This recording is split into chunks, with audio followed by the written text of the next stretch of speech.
हाँ जी, 7वां नंबर प्रश्न। 6 मीटर भुजा के वर्गाकार फर्श के कमरे में 180 घन मीटर हवा है। कमरे की ऊंचाई हमसे पूछ रहा है। फर्श वर्गाकार है, इसकी इसलिए इसकी लंबाई भी 6 मीटर होगी तो चौड़ाई भी 6 मीटर होगी। और आयतन दे रखा है 180 घन मीटर। आयतन दे दे, ऊंचाई हमसे पूछे तो ऊंचाई निकालने का फॉर्मूला है हमारे पास में आयतन बटे में लंबाई गुना चौड़ाई है। आयतन ऊपर लिख दिया, लंबाई भी 6 गुना चौड़ाई भी 6।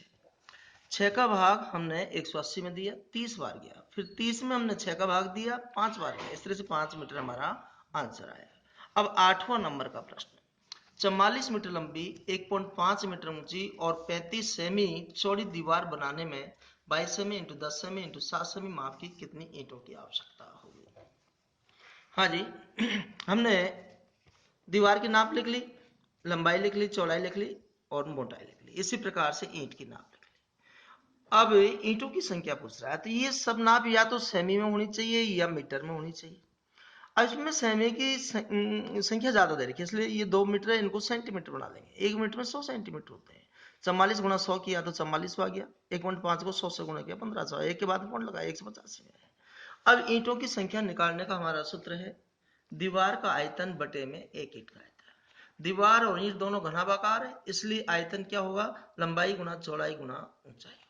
हमने दीवार का आयतन लिखा, लंबाई 4400, चौड़ाई 150 और 35 बटे में 22 गुना 10 गुना 7। अब 22 दूनी 44, 200 बार कट गया, जीरो से जीरो कट गया, 7 पंजो 35, इसमें डबल जीरो यूं की लिखा मैंने। 15 दून 30 में जीरो, 3 पंजे 15, 15,000 ईंट आ गई। अब 9वां नंबर का प्रश्न। 10 मीटर लंबे, 8 मीटर चौड़े और 6 मीटर ऊंचे कमरे में अधिक से अधिक कितनी लंबी छड़ रखी जा सकती है? तो छड़ की लंबाई का मतलब घनाभ के विकर्ण की लंबाई हमसे पूछ रहा है। लंबाई चौड़ाई और ऊंचाई दे रखी है, घनाभ के विकर्ण की लंबाई पूछ रहा है। तो हमारा घनाभ विकर्ण लंबाई सूत्र है लंबाई पर स्क्वायर प्लस चौड़ाई पर स्क्वायर प्लस ऊंचाई पर स्क्वायर पूरे का अंडर रूट। लंबाई की जगह पे 10 पर स्क्वायर, चौड़ाई की जगह 8 पर स्क्वायर, ऊंचाई की जगह 6 पर स्क्वायर। 10 गुना 10 करेंगे 100 आएगा, 8 गुना 8 करेंगे 64 आएगा, 6 गुना 6 करेंगे 36 आएगा। इन सबको जोड़ दिया 200 आया। 200 को हमने वर्गमूल ले लिया, 2 का भाग दिया 100 बार, 2 का भाग 50 बार, 2 का भाग 25 बार, 5 का भाग 5 बार। हमने दो दो के जोड़े बनाए, 2 का और 5 का जोड़ा बन गया, इसको बाहर ले लिया, अर्थात इसका वर्गमूल आ गया। 2 का जोड़ा नहीं बना, इसका वर्गमूल नहीं आया, इसको वर्गमूल के अंदर लिख दिया। 5 दूनी 10 रूट 2, ये हमारा आंसर है। 10वां नंबर का प्रश्न। एक घन का आयतन दे रखा है 512 घन मीटर, उसकी भुजा हमसे पूछ रहा है। हमने बताया घन का आयतन दे दे और घन की भुजा पूछे तो आयतन का अंडर रूट में 3, अर्थात आयतन का घनमूल। 512 दे रखा आयतन, इसका घनमूल हमने गुणनखंड किए, 3 3 के जोड़े बनाएंगे। एक 2 का जोड़ा, फिर 2 का जोड़ा, फिर 2 का जोड़ा, 2 गुना 2 गुना 2 किया था 8 से भी आया। 11वां नंबर का प्रश्न। एक दीवार की लंबाई चौड़ाई ऊंचाई दे रखी है। दीवार बनवाने में 20 semi into 10 semi into 7.5 semi आपकी कितनी ईंटों की आवश्यकता है? ईंटों की संख्या हमसे पूछ रहा है। तो अभी हमने सवाल किया, दोनों मीटर को हमने सेंटीमीटर बना लिया, 100 से गुणा कर दिया। अब ईंटों की संख्या बराबर दीवार का आयतन बटे में एक ईंट का आयतन।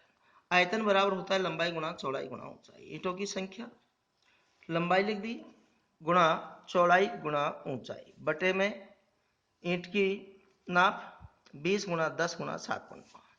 अब हमने क्या किया, नीचे पॉइंट है 7.5 है तो पॉइंट हटाएंगे, तो नीचे का पॉइंट ऊपर हटेगा। हमने ये तो क्यों लिख दिया, और यहाँ नीचे का पॉइंट ऊपर हटा दिया, पॉइंट जगह एक और एक संख्या तो 1 0। अब इनको काट देंगे, 10 से 10 काट दिया, 0 से 0 काट दिया, 2 से काटा 25 बार, 25 30 75, 3 का भाग 10 बार। इस तरह से 3000 ईंट आई, ये हमारा आंसर आ गया। अब 12वां नंबर का प्रश्न है। एक घनाभ की लंबाई चौड़ाई और ऊंचाई का अनुपात दे रखा है, घनाभ का संपूर्ण पृष्ठीय क्षेत्र दे रखा है और उसकी भुजा हमसे पूछ रहा है। तो हम क्या करेंगे, अनुपात के साथ में एक्स एक्स लगा देंगे। माना कि लंबाई बराबर 5x, चौड़ाई बराबर 3x, ऊंचाई बराबर 2x है। अब घनाभ का संपूर्ण पृष्ठीय क्षेत्रफल दे रखा है, तो घनाभ का संपूर्ण पृष्ठीय क्षेत्रफल कैसे लगाएंगे? ये सूत्र हमने लगा दिया।